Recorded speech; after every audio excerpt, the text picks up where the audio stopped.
Some names stay with you forever, not because they are famous, but because what happened to them is just too painful to forget. Shanda Sharer is one of those names. What happened to Shanda wasn't an accident. It wasn't a tragic mistake.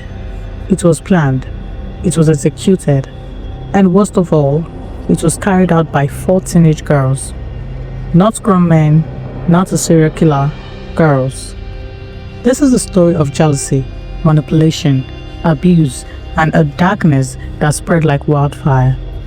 This is a story of Shanda Sharer. Shanda Sharer was born in Kentucky in 1979. Her early life seemed normal. She was cheerful, curious, full of life. She had a spark, the kind of innocence that made people smile.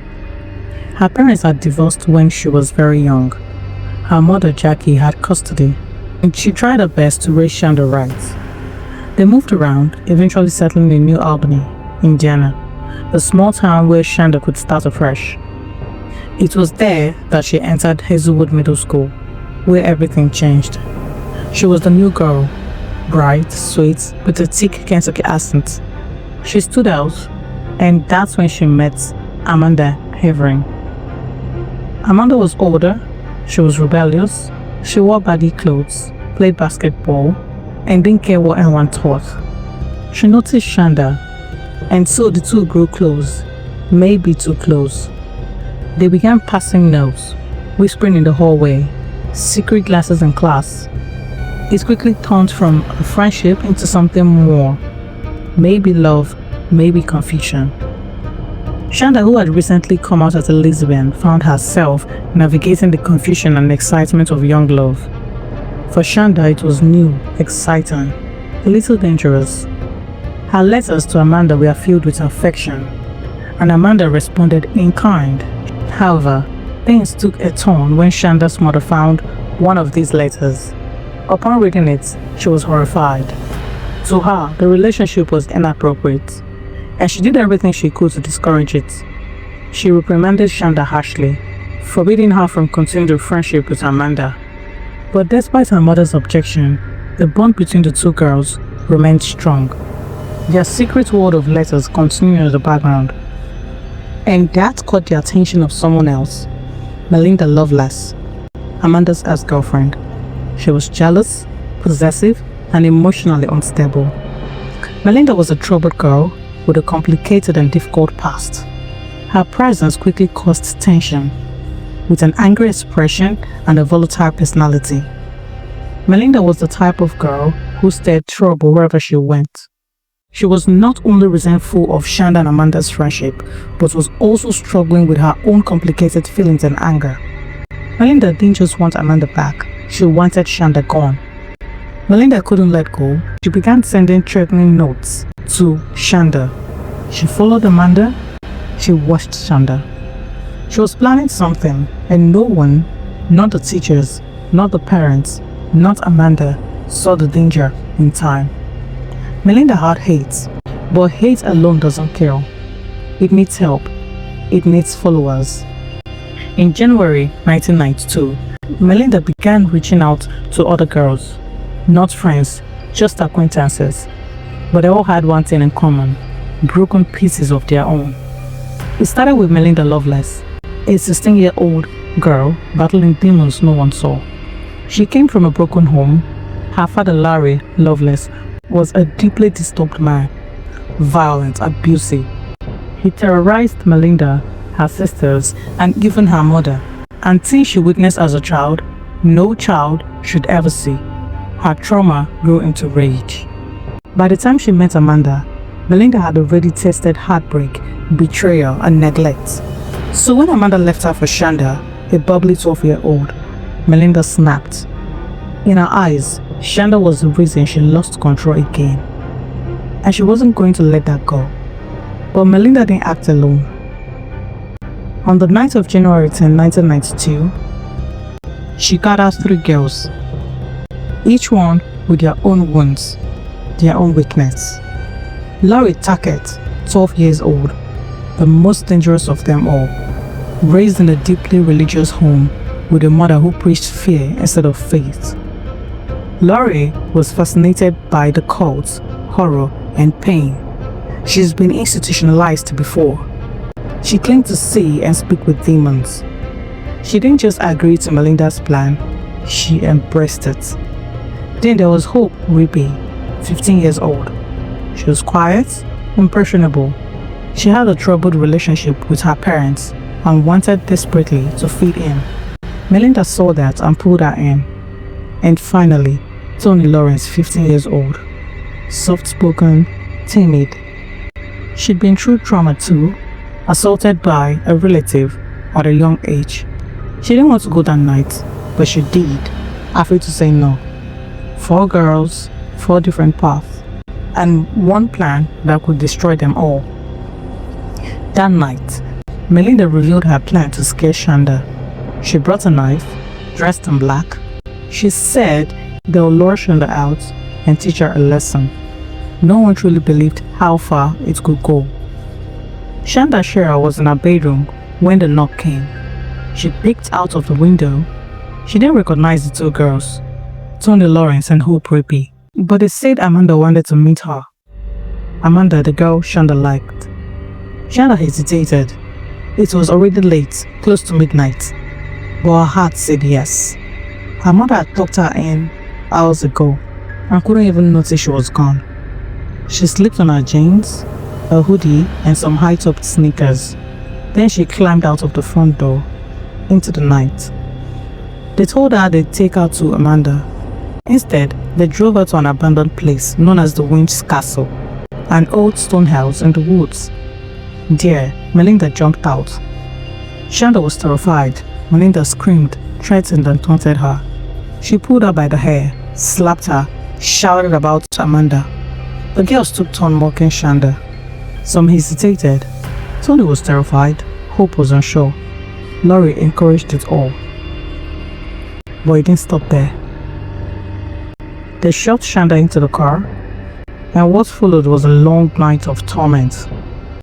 What started as a cruel plan to scare a girl became something far darker, far more evil, and no one stopped it. They drove aimlessly around the night. Shanda, a 12-year-old girl, crying and begging in the backseat. The girls laughed, mocked her, threatened her. At one point, they pulled into a gas station. Hope and Tony went inside. Tony was shaking. She wanted to leave.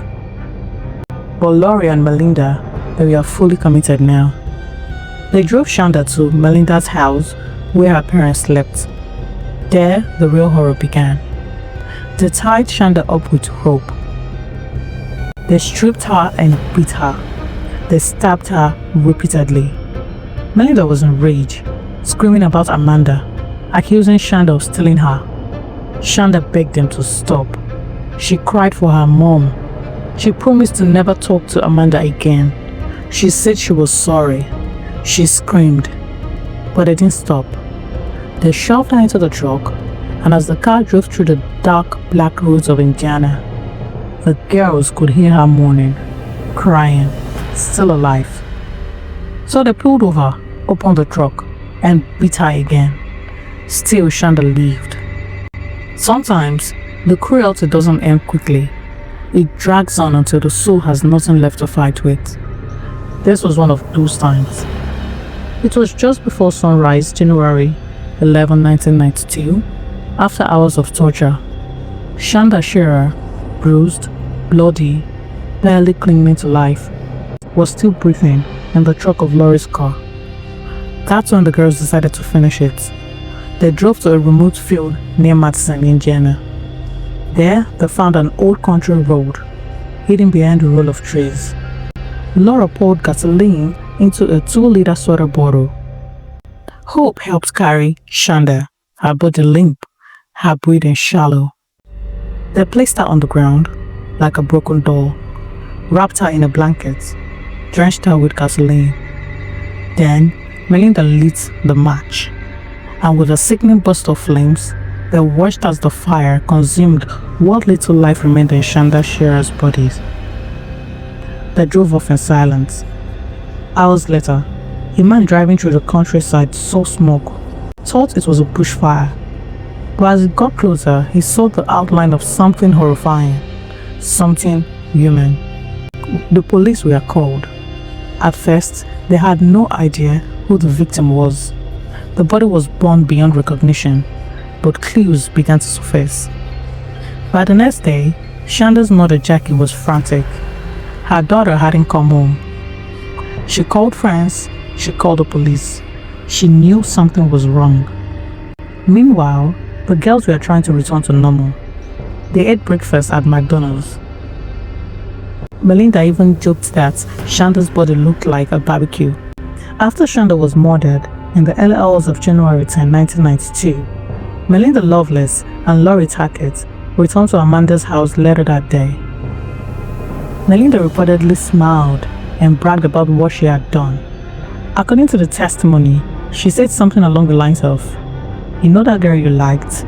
She's gone. I killed her." Amanda didn't believe her at first. She thought Melinda was just being jealous and dramatic. Amanda didn't report it immediately. She was shocked, scared, and didn't fully grasp what had happened until the news of a burned body being found hit the media. They thought they had gotten away with it, but guilt has a way of cracking even the darkest hearts. Later on, Toni Lawrence couldn't take it anymore. The images were burned into her mind. Shanda's screams, the fire, the smell of death. So she told her mother, and her mother took her straight to the police. Within hours, the whole truth began to unravel. The other girls were arrested one by one. They showed no signs of remorse, at least not yet. And when the autopsy reports came back, it confirmed the unthinkable. Shanda was still alive at the time she was set on fire. She died from smoke inhalation and severe burns. 12 years old, burned alive. The small town of Madison was shattered. The media swarmed, and people across America asked the same question: how could teenage girls commit such a monstrous act? The flames that took Shanda's life didn't just burn a child, they scorched the soul of the community, and the scars could never fully heal. The trial was swift, and Shanda's mother wept in the courtroom as the full extent of the crime unfolded. Her tears were those of a mother who could never see her daughter again, a mother who could never get to hold Shanda or watch her grow. The courtroom was heavy with sorrow as each of the girls was charged with Shanda's murder. The sentencing began soon after, with the judge laying out their fate. Each of the 4 girls was charged as an adult. Melinda Loveless, the ringleader, pleaded guilty to murder and arson. She was sentenced to 60 years in prison. Lori Tackett, who helped carry out the worst of the torture, also got 60 years. Hope Rippey accepted a plea deal, 60 years with 10 suspended. She later had her sentences reduced to 35 years. Toni Lawrence, who had the smallest role and confessed early, was sentenced to 20 years. Over time, they all claimed to feel remorse. Melinda later worked with dogs in a prison rehabilitation program. Hope and Toni were eventually released. Lori and Melinda worked out after 7 decades. But Jackie, Shanda's mother, never truly healed. She once said, "I buried a 12-year-old child who was tortured and burned. My life stopped that day." Years later, in an act of unimaginable strength, she forgave Melinda. She even supported the dog rescue work Melinda was doing in prison. Not for her sake, but a memory of Shanda's kindness. This story isn't just about murder. It's about broken homes, ignored red flags, peer pressure, and the evil that grows when pain is left unchecked. About the importance of seeing the warning signs of emotional distress, bullying, and toxic relationships, especially in our children and teenagers. Shanda's mother tried to protect her daughter, but the naivety of childhood and the influence of toxic relationships, it's a call to all of us to keep a close watch over our children and guide them through their most formative years. No one is born evil. No one is born with hatred in their heart. But broken homes, trauma, and the absence of love can turn even the most innocent into something unrecognizable. Melinda was a victim before she became a monster. But being hurt doesn't give anyone the right to hurt others. Let's try to listen when young people cry for help. Pay attention to threats, even from teenagers. Teach empathy, teach respect, and above all, teach that no relationship is worth losing your soul. Kids, listen to your parents because their gut feelings and constant insistence come from a place of love. They sense danger even when you don't, and they only want to keep you safe. And if someone asks you to join in cruelty or makes evil sound like a joke, walk away, speak up, and be brave, because silence can be deadly. And above all, remember that kindness matters. Always choose kindness. Kindness in every action, every word, every moment is the only way to break the circle of pain. When you see someone hurting, offer them a listening ear, a kind word, or just a moment of compassion. Never underestimate the power of kindness. It can save lives. Shanda Sharer's life was stolen far too soon, but her story will never be forgotten.